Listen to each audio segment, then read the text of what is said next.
decide y el CIA, con 2 estaciones en señal abierta y una real plataforma digital, cubre a Colombia y le informa al mundo. Somos AIR. Somos Mundial. Vamos más allá de los titulares noticiosos. Análisis en el sistema informativo Auténtica.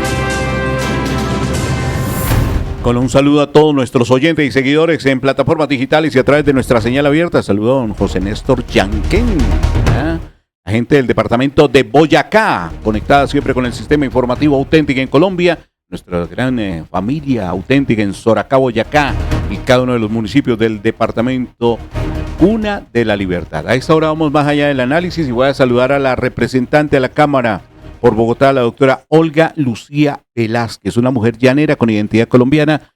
Representante, muy buenos días. Muy buenos días, Carlos. Muy buenos días a todo el equipo de trabajo del día y a todos los oyentes. Bueno, representante, con los buenos días tenemos que plantearle a usted un tema muy importante porque se vuelve noticia y se vuelve en eso que hemos tratado con usted de hacer pedagogía y profundizar un poquito más. ¿En dónde está la razón y el entendimiento? Continúa la discusión y la polémica por el tema de la distribución y entrega de medicamentos. Que esto es de ahora, que no, que desde hace mucho tiempo atrás. Ayer hablábamos con John Deere y le decía, pues yo siempre he visto las filas, siempre he escuchado este tema. Ahora se vuelve más mediático, más polémico, más dinámico. Y anoche, en la locución presidencial del Consejo de Ministros, vuelve a ser tema la situación de los medicamentos en Colombia. ¿Ha podido usted ahondar en este tema, representante? ¿Qué lectura le hace? ¿Quién y dónde? ¿Dónde estamos parados frente a la distribución de medicamentos en nuestro país en esta situación que se ha dado como la crisis de la salud de Colombia? Bueno, Carlos, primero manifestar que efectivamente esto no es de ahora. Lo que pasa es que ahora se agudizó. Pero para darle una cifra nada más de hace 10 años. Hace 10 años se presentaban en Colombia cerca de 168.000 tutelas por la no prestación adecuada del servicio de salud. Dentro de su mayoría tenían que ver con la no entrega de medicamentos. Hoy en día, 10 años después, en lugar de ser 168.000 tutelas, son más de 200.000 tutelas y en su mayoría por medicamentos. Es decir, que no es de ahora, pero sí se incrementó, se agudizó la falta de medicamentos a los usuarios. Recuerdo que alguna vez, hace muchos años, conversábamos también aquí en el CIA, que hasta para un acetaminofén, que la gente prefería comprarlo porque mientras iba hacia la cola, además le decían, vaya a otro dispensario, pues era más costoso el transporte público que el acetaminofén que le iban a suministrar y que cuando llegaban le decían que no había. Entonces no es de ahora. ¿Qué es lo que pasa? Que ahora sí se puso de presente quién tiene la responsabilidad de entregar el medicamento. Y es que cogió carrera en el país, Carlos y oyentes, así como hay EPS que se liquidan y le quedan debiendo a las IPS, a los hospitales públicos especialmente, deudas enormes, a pesar de que a ellos, como EPS, ya les han pagado el servicio, pues lo mismo ha cogido carrera ahora con los medicamentos. Entonces, cuando una EPS cierra, ¿qué pasa? ¿Quién me paga a mí las facturas pendientes? Pues si se supone que la EPS ya habían pagado anticipadamente la atención de los usuarios. Entonces, aquí ha habido de manera permanente un desfalco de recursos de la salud, recursos públicos. ¿Y ahora qué pasa con los medicamentos? Dentro del valor de la UPC, que mensualmente cómo le pagan a la EPS, se hace un cálculo de las personas que usted tiene asignadas en su base de datos a la EPS y se multiplica por el valor de la UPC y se le gira anticipado, mes anticipado.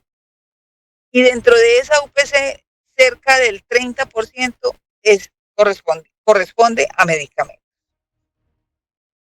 Es decir, que si a mí ya me han pagado anticipadamente, pues yo debía haber generado una previsión para pagar esos medicamentos. Pero adicional a eso, hay algo que se llama las reservas técnicas. Yo no sé si recuerdan los oyentes y Carlos, que hace unos 7 años en el gobierno de Juan Manuel Santos hubo una gran polémica porque las EPS no estaban, y que además la Contraloría lo manifestó, la Contraloría General de la Nación, que las EPS no estaban realizando las reservas técnicas antes de entrar al COVID, y luego con el COVID no fue levantar, porque Duque lo que hizo fue gasten las reservas técnicas para atender la emergencia. Las reservas técnicas es ese remanente, ese ahorro que debe tener cada entidad para poder pagar las deudas pendientes. Y resulta que hoy las EPS no tienen reservas técnicas, que es además un requisito fundamental, indispensable para que pueda operar una entidad como una EPS. Entonces, ¿quién tiene la razón frente al pago? Pues hoy no le deben a ninguna EPS el valor de la UPC anticipada. Eso es lo primero. Lo segundo, hay unos medicamentos que están por fuera del POS, que se llaman los medicamentos de alto costo de enfermedades huérfanas que no están en el POS y que se pagan a través de un mecanismo que se llama presupuestos máximos. Se ha pedido de manera permanente por parte del ministerio que se aclare cuál es el valor de esos presupuestos máximos, cómo se debe, a quién se le debe, cuánto se debe. Pero resulta que no ha habido claridad al respecto. Hoy no hay una cifra clara. Y de ahí, de esos presupuestos máximos, también se está al día. ¿Qué es lo que se debe? De años anteriores, de otros gobiernos. Entonces, aquí claramente, Carlos, hay una crisis que se agudizó, hay una situación que efectivamente por primera vez un gobierno está cuidando los recursos públicos de la salud, está mostrando la cruda realidad de lo que ha venido sucediendo dentro del sistema. Pero aquí hay otro problema adicional, y es que eso está muy bien, que se muestre la realidad, que se destapen las ollas, que se evidencie quién se está quedando con los recursos públicos de la salud, pero quién le resuelve al usuario, porque es que finalmente al usuario qué le importa, hablándolo coloquialmente, que quién maneja los recursos, que no, al usuario le importa es que le solucionen su situación, que le entreguen los medicamentos, de tal suerte que, y yo le he pedido al presidente, aquí hay que hacer un plan de choque, hay que tener acciones de corto, de mediano y de largo plazo, y además que todos pongamos para resolver, tanto el sector público como el privado, que pongamos todos los argumentos sobre la mesa para poder sacar adelante el sistema de salud, o que por fin podamos reorganizar, reformar un sistema de salud que llegó a su crisis más álgida. Pues ayer hablaba y dialogaba con el director de emisora Bahía Linda en Santa Marta, doctora Olga Lucía Milton Elías Infante. Y Milton me decía, aquí está compleja la situación. Me decía que Santa Marta inclusive ha solicitado una orden cautelar, una medida cautelar, porque la crisis del desabastecimiento de los medicamentos está generando, pues acrecentando más la crisis. La pregunta del común del ciudadano es ¿quién responde por esa dispensación de los medicamentos? Porque todo el mundo como que es un pimponeo, entonces el gobierno dice es aquel dice no, es el gobierno resposta, entonces el otro dice que es Audifarma dice que no, que es Cruz Verde dice que no, que es la EPS, y así sucesivamente. El ciudadano del común, hace 2 días que visitamos Audifarma en el barrio Restrepo aquí en Bogotá, la gente se tomó las calles, la gente dijo, no, a mí no me están entregando medicamentos. Quien tiene la posibilidad de comprar su medicamento, sale adelante, toma la decisión de decir, no me sacrifico más acá. Pero el que no la tiene, ¿qué hace, representante?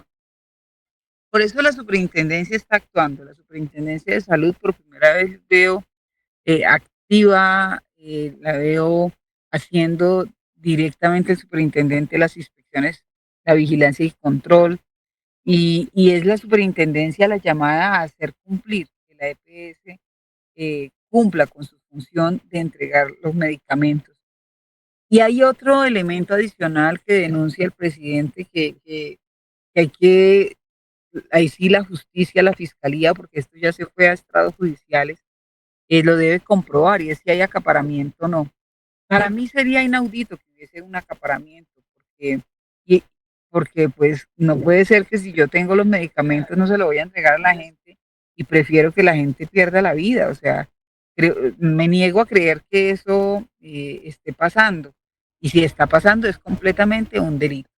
Entonces, aquí lo que funciona y lo que obedece es a que debemos de actuar unidos, es decir, a, le corresponde a la superintendencia, al Ministerio de Salud, porque esto es un tema que nosotros podemos hacer todos los debates de control político, podemos seguir insistiendo en la plenaria de la Cámara, pero son acciones administrativas, es decir, le corresponde al Ejecutivo solucionar.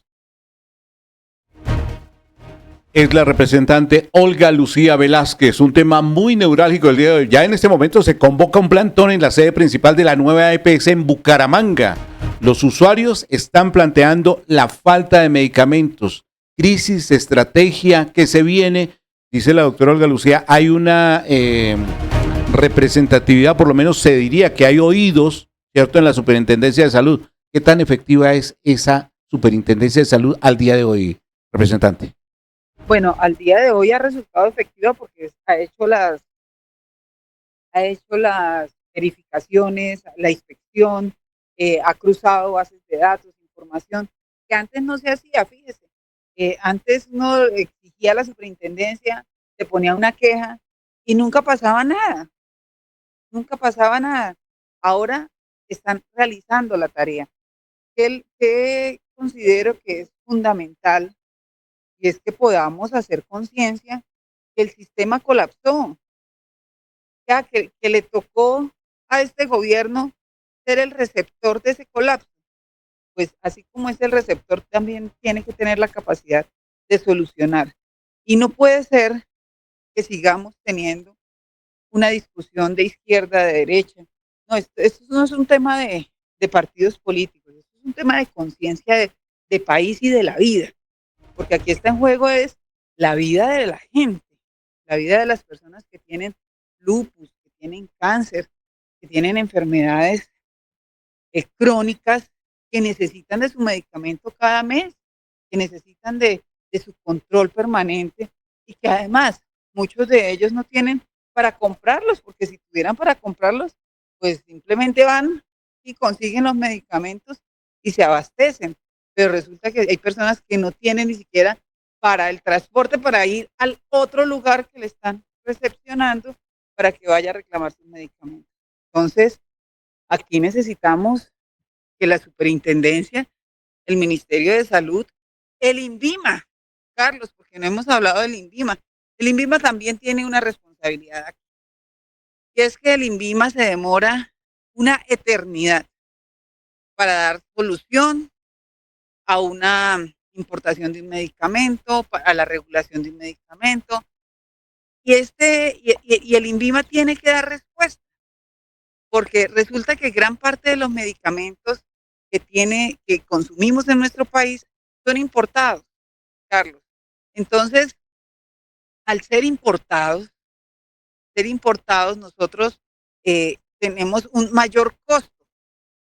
Resulta que la CEPAL hizo un estudio sobre los medicamentos en nuestro país identificó que Colombia es el segundo país que tiene los medicamentos más costosos en América Latina. Imagínense que Argentina es uno de los que encabeza la lista y Argentina tiene el acetaminofén 16% más barato que Colombia. Es decir, Colombia, a pesar de que en el año 2013 sacó una resolución para que pudiera regularse el precio de los medicamentos, pues antes de que se fuera el presidente Duque, modificaron esta resolución, ahora se la están achacando a este gobierno, y resulta que cambiaron los precios de referencia, razón por la cual volvieron a ser mucho más caros los medicamentos que consumimos, tanto así que un último estudio que se realizó por parte de la CEPAL también establece que Colombia tiene el 63% de sobrecosto de los medicamentos que compra. decir, esto es un agravante adicional. Pues ahí tenemos muchos puntos de vista precisamente que nos da la apertura la representante Olga Lucía Velázquez. La crisis de medicamentos en Colombia, el tema que está agudizando el tema de la salud en nuestra sociedad. Representante, gracias por darnos esas luces y aportarnos en este análisis de la mañana en la cadena radial auténtica de Colombia y también al mediodía para Radio Mundial 370. Muchas gracias, Carlos, y siempre aquí presente, firme, para dar respuesta y dar claridad a lo que está sucediendo en el país. Yo aquí es importante que cada uno haga conciencia de lo que pasa. A veces hay personas, Carlos, que dicen, es mejor malo conocido que bueno por conocer, pero aquí no ha pasado nada. Es decir, le están diciendo, es que todo es culpa de la reforma a la salud, reforma que no se ha implementado, reforma que no ha pasado en el Congreso. Aquí no ha pasado nada con el sistema. Aquí lo que pasó fue que colapsó el sistema en sí mismo y necesitamos que los responsables, los que tienen que responder por el sector privado y los que tienen que responder en el sector público, respondan. Que no saquemos más excusas. Es que la reforma la reforma no existe. La reforma todavía no ha pasado por el Congreso en la Comisión Séptima de Senado ni en plenaria de Senado. Por tanto, dejemos de sacar excusas, pensemos en la gente y pensemos en que la gente está necesitando respuestas y soluciones. Y hoy esas soluciones las tiene el Ejecutivo, es decir, el Ministerio de Salud, la Superintendencia de Salud, el INVIMA y el sector privado en cabeza de las EPS y de las farmacéuticas. Abrazote de bendición, representante. Gracias por atendernos y esperamos que esta jornada de hoy sea fructífera en el Congreso de la República y que tengamos más buenas y positivas noticias frente a estos temas que hoy son muy, muy polémicos y controversiales en nuestra sociedad. Un abrazote de bendición, representante. Muchísimas gracias, un abrazo fraterno, solidario y recordemos cuidar nuestra salud mental, tener buenos pensamientos, tener tranquilidad, respetarnos a nosotros mismos, amarnos a nosotros mismos, pues es la mejor manera para poder respetar a los demás. Un abrazo fraterno, solidario, que Dios los llene de bendiciones y de gracia. Vamos más allá de los titulares noticiosos. Análisis en el sistema informativo auténtica. Periodismo con responsabilidad social. Sistema informativo auténtica.